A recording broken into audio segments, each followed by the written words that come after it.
Sports मिटआव आङो 1500 metre आरो 800 मिटाराव बाहागो लादोंमोन। दा मा मिटाराव बाहागो लादों?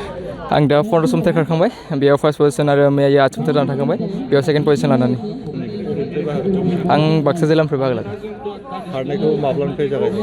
आं खारनायखौ 14 बोसोरनिफ्रायनो जागायदों क्लास 7 मोन दा 18 इयार्स कमप्लिट जाबाय 4 इयार्स कमप्लिट जाबाय प्रेक्टिसा।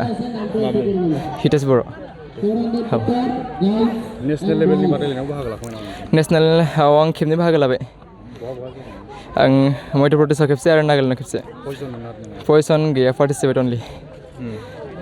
खारनायखौ लांबाय थागोन नों? खारनायखौ औ लांबाय थागोन आङो। खारनायखौ गारनो सानाखै आं। खारनायनि अनगायै दस्रा गेलेयो? खारनायनि अनगायै दस्रा आं जेरावबो बाहागो लाया। खारनायल'सो बाहागो लायो आङो। फरायगासिनो दं। HS फार्स्ट इयाराव। औ। माबायदि मोनदों बेयाव बाहागो लाबाय? दा जोबोद मोजां मोनदों।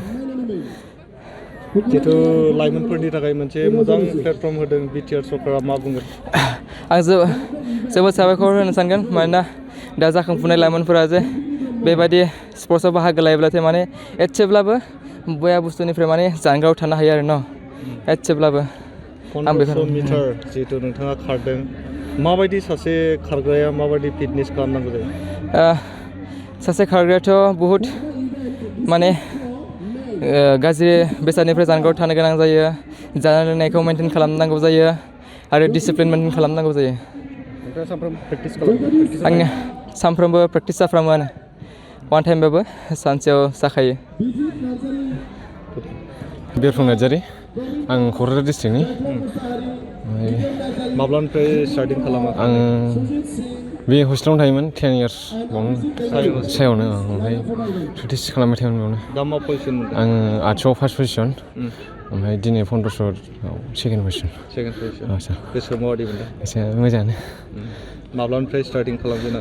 आङो 2013निफ्रायनो 14आव हस्टेलाव जइन जाबाय 10 इयार्स बावनो प्रेक्टिस खालामबाय दा बिदिनो खालामबाय थायो प्रेक्टिस बावनो फैयो हान्थियो। क'क्राझार मा जायगानि? आङो तिनालि लावरिपारा। औ सार। स्टेट लेभेल बा नेसनेल लेभेल गेलेयो? नेसनेल लेभेल गेलेखांबाय स्टेट लेभेल। बहाय गेलेयो? आङो झारखन्डआवबो पान्जाब ओमफ्राय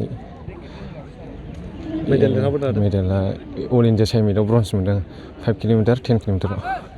आदसा नोंथांखौ नुनानै जोङो गोबां प्रेक्टिस खालामो। प्रेक्टिसाथ' बिदिनो हार्ड वार्कआउटनि सायाव बिदिनो आङो वान टाइमबाबो खालामो ओमफ्राय बिदिनो फुङाव हार्ड खालामनानै बेलासियाव बिदिनो वार्म आप स्ट्रेचिं एक्सारसाइस बेनो जासिगोन। दे